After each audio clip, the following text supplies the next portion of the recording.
नमस्कारम प्रिय मित्रों, स्वागत है आपका द क्विक वर्ल्ड इकोनॉमिक्स पर।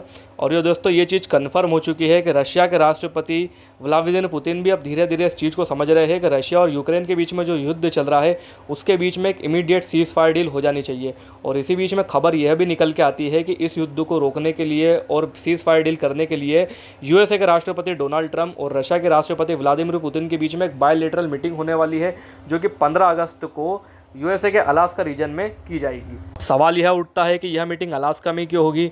तो इसका एक हिस्टोरिकल कारण यह है कि एक समय पर यह अलास्का रीजन रशिया का ही पार्ट हुआ करता था, जिसे बाद में यूएसए ने अलास्का रशिया से खरीद लिया था। जी हाँ, आप सही सुन रहे हैं। साल 1867 यानी 158 साल पहले आज से सार निकोलस के अंडर रशिया का रीजन आता था। मैं यूएसएसआर वाले रशिया की बात नहीं कर रहा हूँ। यूएसएसआर के पहले जो सार निकोलस वाला रशिया हुआ करता था, उस समय पे अलास्का रीजन जो है रशिया के अंडर आता था। लेकिन कुछ इकोनॉमिक्स डेवलपमेंट के कारण और कुछ अदर कारणस के कारण, इसे हम अगली वीडियो में डिस्कस भी करेंगे, तो इन कारणों की वजह से रशिया ने अपने अलास्का को यूएसए को सेल आउट कर दिया, जिसे बाद में बहुत बड़ा जियोपॉलिटिकल ब्लंडर भी माना गया। दूसरा कारण ये हो सकता है कि इंटरनेशनल क्रिमिनल कोर्ट यानी कि आईसीसी ने व्लादिमीर पुतिन को वॉर क्रिमिनल घोषित किया हुआ है। अब जिन जिन कंट्रीज़ ने भी आईसीसी को मान्यता दी हुई है और उसके डॉक्यूमेंट पे साइन किया हुआ है, तो आईसीसी के जजमेंट्स को उन कंट्रीज़ को मानना ज़रूरी है। तो फॉर एग्जांपल अभी 90% कंट्रीज़ यानी ऑलमोस्ट 150 से ज़्यादा कंट्रीज़ ने इंटरनेशनल कोर्ट को मान्यता दी है। अब जब इंटरनेशनल क्रिमिनल कोर्ट से यह जजमेंट निकला कि आज से व्लादिमीर पुतिन वॉर क्रिमिनल है, तो उसके बाद से जहाँ जहाँ भी इंटरनेशनल कोर्ट का जो मतलब दम चलता है, जहाँ जहाँ भी उसके जजमेंट को माना जाता है, वहाँ पर व्लादिमीर पुतिन ट्रैवल नहीं कर सकते हैं।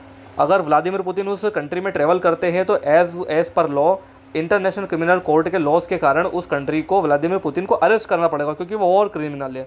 सबसे पहले एक छोटी सी हम क्विक समरी कर लेते हैं। रशिया ने यूक्रेन पर अटैक क्यों करा था। तो आज से लगभग 3 साल पहले 24 फरवरी 2022 को रशिया ने यूक्रेन पर अटैक करा था। कारण उसका यह था कि यूक्रेन नाटो में शामिल होना चाहता था। अब नाटो क्या है? यह एक 32 देशों का समूह है जिसे यूएसएसआर को काउंटर करने के लिए बनाया गया था। इस समूह की सबसे खास बात यह है कि इसके क्लॉज में यह मेंशन है कि अगर किसी एक देश पर हमला होता है, इसका मतलब बाकी के 32 देशों पर हमला हुआ है, और यह 32 देश बिल्कुल ततैये की तरह उस देश पर आक्रमण कर देंगे जिन्होंने इसे ऑफेंस करा हुआ था। रशिया और यूक्रेन के बीच में वॉर शुरू होने के बाद भी फिनलैंड नाटो में शामिल हुआ।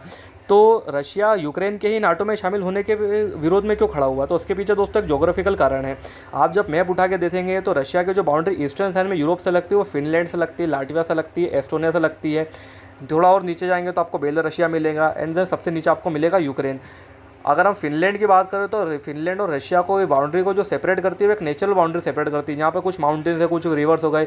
सेम सिचुएशन यहाँ पे नीचे लाटविया, लिथुआनिया और बेलारूसिया के पास में भी है। लेकिन अगर बॉर्डर्स को हम देखें यहाँ पर यूक्रेन और रशिया के बीच में, तो यहाँ पर कोई भी नेचुरल बाउंड्री बीच में इन दोनों को सेपरेट नहीं करती है। रशिया और यूक्रेन के बीच में टोटल फ्लैट ग्रासलैंड्स बने हुए हैं। ना तो इनके बीच में कोई घना जंगल है, ना तो कोई पेड़ है, ना तो कोई नेचुरल बैरियर की तरह कोई माउंटेन्स बने हुए हैं। टोटल फ्लैट लैंड्स बने हुए हैं।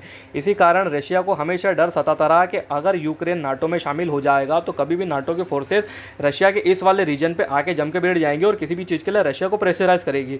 रशिया ये भी सोचता था कि अगर नाटो की फोर्सेस यहाँ आकर बैठ गई तो रशिया की जो सॉवरेनिटी एज अ कंट्री है वो कभी भी खतरे में पड़ जाएगी।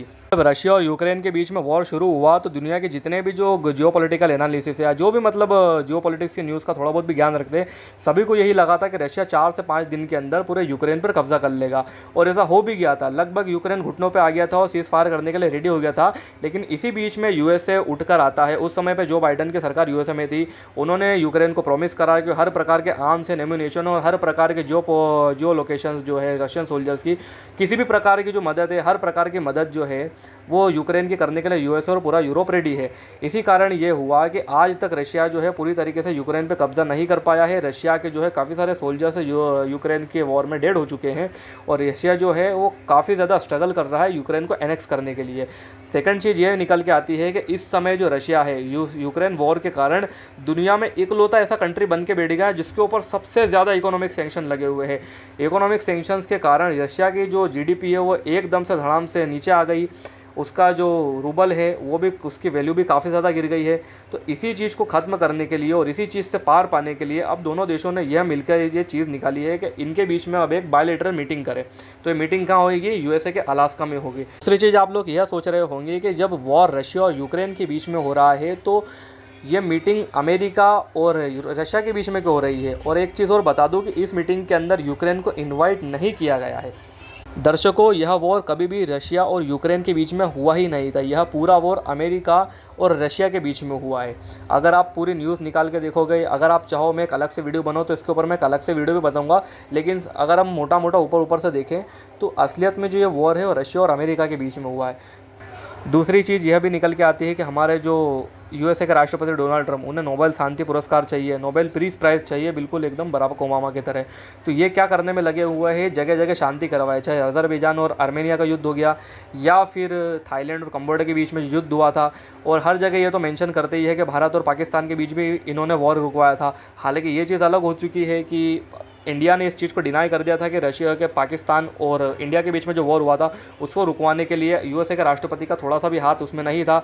यही कारण रहा होगा कि ये बात डोनाल्ड ट्रंप के ईगो पे आ गई और वो भारत के ऊपर अब टेरिफ पे टेरिफ लगाया जा रहा है। तो खैर मुद्दे की बात पे आते हैं। तो अब ये मीटिंग कहाँ होगी, यह मीटिंग होगी 15 अगस्त को। कहाँ पर होगी, अलास्का रीजन में होगी। अलास्का जो है अभी यूएसए का पार्ट है।